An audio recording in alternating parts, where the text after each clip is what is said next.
My name है Anil Kumar. Physics by AJ YouTube channel में आपका स्वागत है। लास्ट लेक्चर में हमने पढ़ा था electric flux and Gauss law. ठीक, तो आज हम पढ़ेंगे एप्लीकेशंस ऑफ गाउस लॉ, जिसमें हम डिफरेंट टाइप ऑफ सिमेट्री लेंगे। जैसे लीनियर चार्ज डिस्ट्रीब्यूशन के कारण एक इन्फिनिटी लेंथ का वायर लेंगे, उसके कारण इलेक्ट्रिक फील्ड फाइंड करेंगे। एक इन्फिनिटी लेंथ की शीट लेंगे, उस शीट के कारण हम इलेक्ट्रिक फील्ड फाइंड करेंगे। और एक स्फीयर लेंगे, उस स्फीयर के कारण हम इलेक्ट्रिक फील्ड फाइंड करेंगे। ठीक है, तो सबसे पहले हम लेके चलेंगे कि एक इन्फिनिट लेंथ का एक वायर है। ठीक है,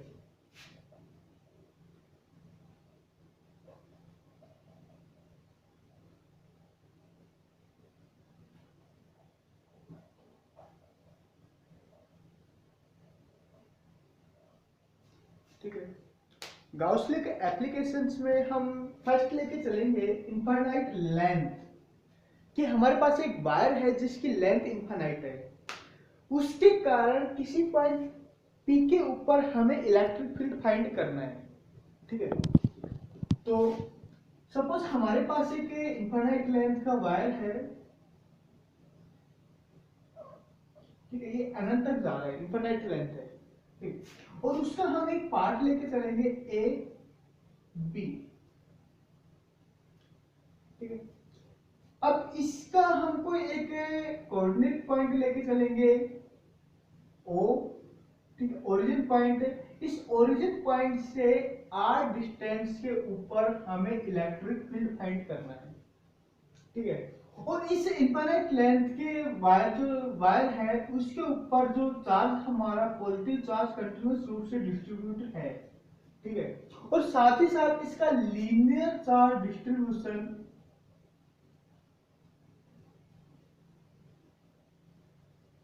चार्ज डेंसिटी लैम्डा है। ठीक है, अब हमें इस वायर के कारण इस पॉइंट पी के ऊपर हमें इलेक्ट्रिक फील्ड फाइंड करना है। तो हम क्या करेंगे, सबसे पहले हम इसका एक एलिमेंट लेके चलेंगे, स्मॉल एलिमेंट लेके चलेंगे। ठीक है, इस ओ को ओरिजिन पॉइंट मानते हुए हम समान डिस्टेंस के ऊपर इसके नीचे की ओर और ऊपर की ओर क्या लेके चलेंगे, एलिमेंट लेके चलेंगे हम, स्मॉल एलिमेंट। ठीक है, सेम डिस्टेंस के ऊपर। तो इसके इस एलिमेंट के कारण इस पी के ऊपर इलेक्ट्रिक फील्ड इस डायरेक्शन में आएगा। ठीक है, और इसके कारण पी के ऊपर जो इलेक्ट्रिक फील्ड आएगा वो क्या आएगा, इस डायरेक्शन में। ठीक है, अब यहां पर देखो, इन दोनों की जो डिस्टेंस है वो क्या है, सेम डिस्टेंस है। ठीक है, और इनका जो एरिया है, इनकी जो लेंथ है वो भी क्या है, सेम है। ठीक है, तो इसलिए इन दोनों एलिमेंट के कारण पॉइंट पी के ऊपर जो इलेक्ट्रिक फील्ड का मान होगा वो क्या होगा, इक्वल होगा। ठीक है, साथ ही साथ सेम डिस्टेंस होने के कारण यहाँ पर जो एंगल होगा वो भी क्या होगा, इक्वल होगा। ठीक है, थीटा, ये भी एंगल क्या होगा हमारा, थीटा एंगल होगा। अब इलेक्ट्रिक फील्ड की डायरेक्शन क्या है, पी पॉइंट के ऊपर हमारे पास डिफरेंट डिफरेंट डायरेक्शन में इलेक्ट्रिक फील्ड आ रही है। ठीक है, तो हम क्या करेंगे, इन इलेक्ट्रिक फील्ड के कंपोनेंट डिवाइड करेंगे। ठीक है, तो हम इस इलेक्ट्रिक फील्ड का कंपोनेंट लेके चले, इसके साथ एंगल थीटा बना रहा, तो इस डायरेक्शन में आ जाएगा डी ई कोस थीटा। ठीक है, और इसके परपेंडिकुलर जो डायरेक्शन में है, यानी इस जो हमारा वायर है उसकी डायरेक्शन में आ जाएगा डीई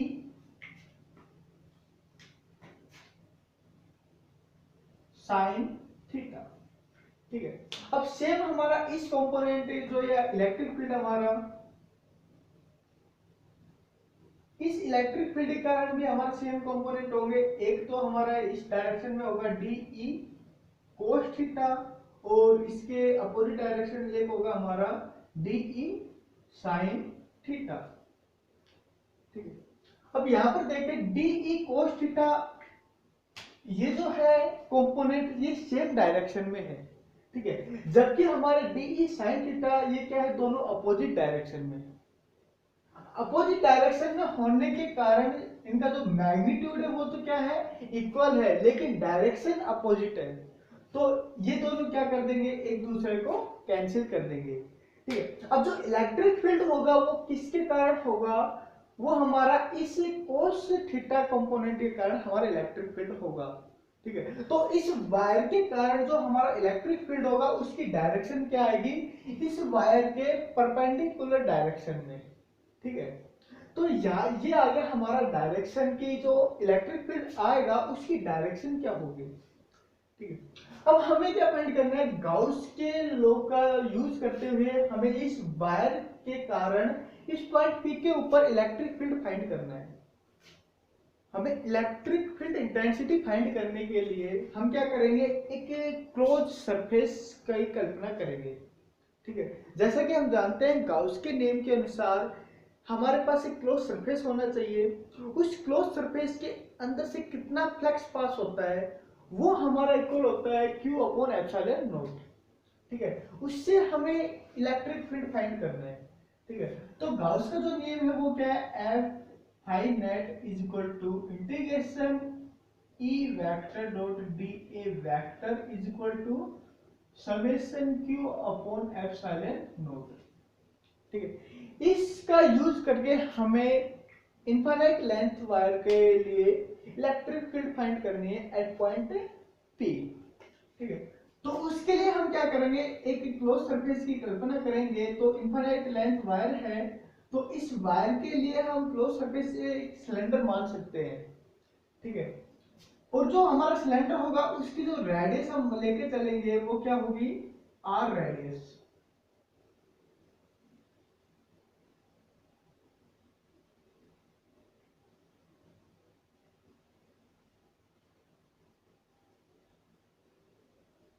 आर रेडियस और उसकी लेंथ हम लेके चलेंगे एल लेंथ। ठीक है, इसके ऊपर चार्ज डेंसिटी है लैम्डा वायर के ऊपर। ठीक है, तो इस क्लोज सरफेस के अंदर टोटल जो चार्ज होगा वो हमारा इक्वल होगा Q is equal to lambda L. ठीक है, इतना हमारा इस सरफेस के अंदर चार्ज होगा। अब इस चार्ज का हम क्या करेंगे, जो हमारा पी पॉइंट है जहां पर हमें इलेक्ट्रिक फील्ड फाइंड करनी है वो क्या लेंगे हम, इस क्लोज सरफेस के पृष्ठ के ऊपर। ठीक है, सरफेस के ऊपर लेंगे।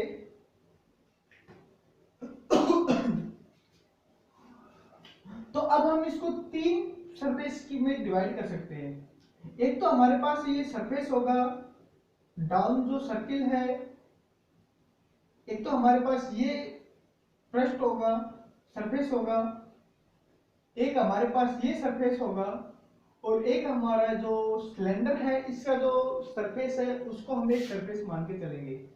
ठीक है, इसकी जो डायरेक्शन होगी डी ए वेक्टर इस डायरेक्शन में, और इलेक्ट्रिक फील्ड की जो डायरेक्शन है वो क्या है, इस डायरेक्शन में।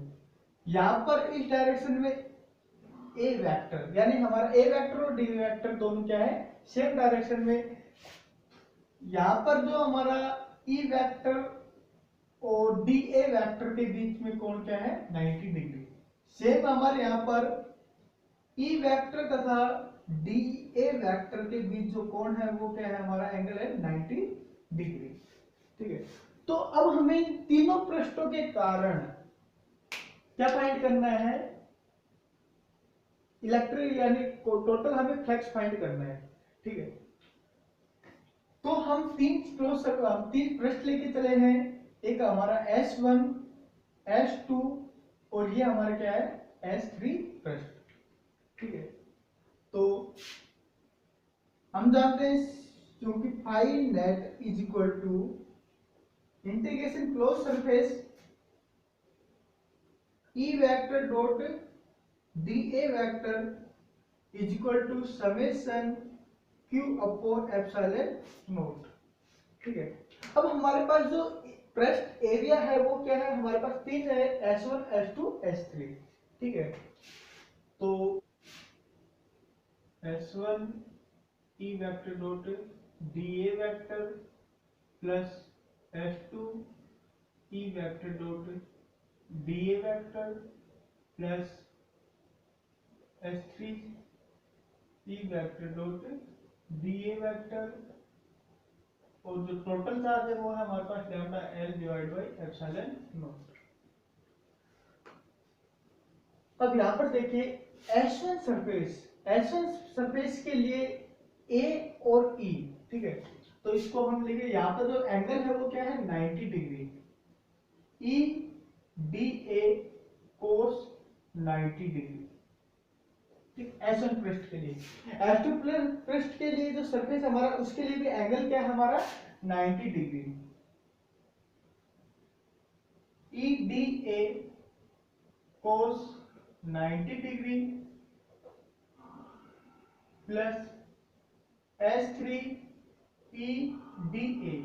अब यहां पर जो एंगल है यानी सेम डायरेक्शन में है हमारा, EB और DAB हमारा सेम डायरेक्शन है, तो एंगल क्या आ जाएगा cos 0 degree is equal to lambda L divide by epsilon naught, ठीक है। ये तो क्या हो गया हमारा जीरो हो गए दोनों, तो क्या आ गया ई डी ए cos 0 बराबर 1 lambda L divide by epsilon naught, ठीक है। इम्प्लाइड दैट हमारा इलेक्ट्रिक फील्ड है, यानी यहां से यहां तक की जो डिस्टेंस है वो क्या है सेम है r, ठीक है। यहां से यहां तक की डिस्टेंस भी क्या होगी r होगी, यहां से यहां तक की डिस्टेंस क्या होगी r, यहां से यहां तक की डिस्टेंस r, यानी सेम डिस्टेंस होने के कारण इसका जो पृष्ठ है इस पृष्ठ के ऊपर टोटल इलेक्ट्रिक फील्ड हमारा सेम होगा, ठीक है। हर एक पॉइंट के ऊपर इलेक्ट्रिक फील्ड का मान क्या होगा कांस्टेंट होगा, तो हम इसको क्या निकाल सकते हैं इंटीग्रेशन से बाहर निकाल सकते हैं, कांस्टेंट राशि है, तो क्या आ जाएगा D A is equal to lambda L upon epsilon naught. अब डी ए ये हमारा क्या है पृष्ठ, और इस पृष्ठ का एरिया हमें फाइंड करना है, तो इस सरफेस एरिया के जो फॉर्मूला होता है सिलेंडर के लिए वो होता है हमारा 2 पाई आर एल, ठीक है। E is equal to lambda L divide by epsilon naught, L से एल कैंसिल, तो यहां पर आ गया हमारा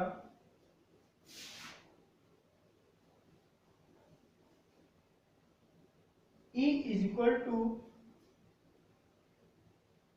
lambda upon 2 pi epsilon naught 1 upon r, ठीक है। यहां हम इसको लिख सकते हैं E is equal to 2 lambda divide by 4 pi epsilon naught r, ठीक है। तो इम्प्लाइड दैट यानी हमारा जो इलेक्ट्रिक फील्ड है वो इनवर्सली प्रोपोर्शनल है 1 बाई r के, ठीक है। तो ये आ गया हमारा एक इनफाइनाइट वायर के कारण इलेक्ट्रिक फील्ड, ठीक है।